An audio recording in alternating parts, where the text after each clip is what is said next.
அப்படி படித்து நான் வந்து அதில் வந்து ஊறி போனதுனால நம்ம விகடனுக்கு ஒரு தெலுங்கு சீரியல் பண்ணிகிட்டு இருந்தார் ராஜா சார். ராஜா சார் வந்து செகண்ட் டைரக்டர் ஆக்சுவலாக. அது முன்னாடி இருந்த டைரக்டரை அவங்க சரியாக வரல. அவங்க பண்ணுற முதல் தெலுங்கு சீரியல் விகடன் பண்ணுறது பிரச்சனை அவங்களுக்கு. அது எப்படியாவது ஓடி ஆகும், அதை வந்து சக்ஸஸ் ஆகி காட்டணும் அப்படிங்கிறதுனால வந்து என்ன பண்ணாங்க, அவர் ராஜா சாரை கூப்பிட்ருக்காங்க. ராஜா சாரும் போயிட்டு பார்த்துட்டு வந்துட்டு கதையெல்லாம் கேட்டு, கேமராமேன் சாரும் வந்து 7 சேனலில் இருந்ததுனால எங்களுக்கு ரொம்ப பழக்கம். ஸோ அவர் உடனே ஒத்துக்கிட்டார்.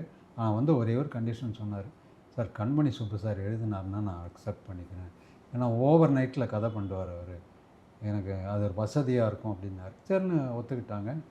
நானும் அந்த கதையை பிக்கப் பண்ணி ஏதோ பண்ணிகிட்டு இருந்தேன். ஃபஸ்ட்டு 5 எபிசோட்ஸ் பண்ணிட்டு அது ஷூட்டிங் போயிட்டாங்க. அடுத்த 5 எபிசோட்ஸு பண்ணி கொண்டு போய் நான் படித்து காமிக்கும்போது சீனிவாசன் சார் துணைவியார் உட்காந்துருப்பாங்க. அவங்க தான் கதை கேட்பாங்க ஆக்சுவலி மெயினாக.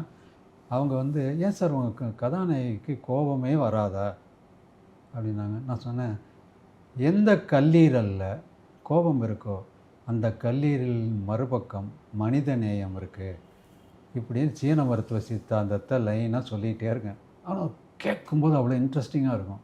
இவர் ராஜா சார் என்னடா இவன் கதையை மாற்றிக்கிட்டு இருக்கிறான்னு, இது எங்கேயோ தேவையில்லாத டிஸ்கஷன் ஆகிட்டுருக்கு அப்படின்னு என்ன சீன்றார். ஆனால் நான் சின்ன குழந்தைங்க நட பழகிற குழந்த மாதிரி நான் எல்லாத்தையும் சொல்லி முடித்தேன். ரொம்ப இன்ட்ரெஸ்டிங்காக இருக்கே சுப்பு, இதை ஏன் வந்து நம்ம ரீடர்ஸ்க்கு கொடுக்கக்கூடாது, நீங்கள் எழுதுங்க அப்படின்னார். இது என்னன்னு கேட்டார். சார் இது வந்து சைனீஸ் மெடிசன் தியரி அப்படின்னா, ரொம்ப ரியலாகவும் இருக்குது, அதனால் நீங்கள் எழுதுங்கன்னாரு. நான் சொன்னேன், இல்லை சார் சீரியல் நடந்துக்கிட்டு இருக்கு, சீரியலுங்கிறது டெய்லி, இது வந்து வீக்லி, ஒரே நேரத்தில் 2 கமிட்மெண்ட் எனக்கு ஒத்துக்காது சார்.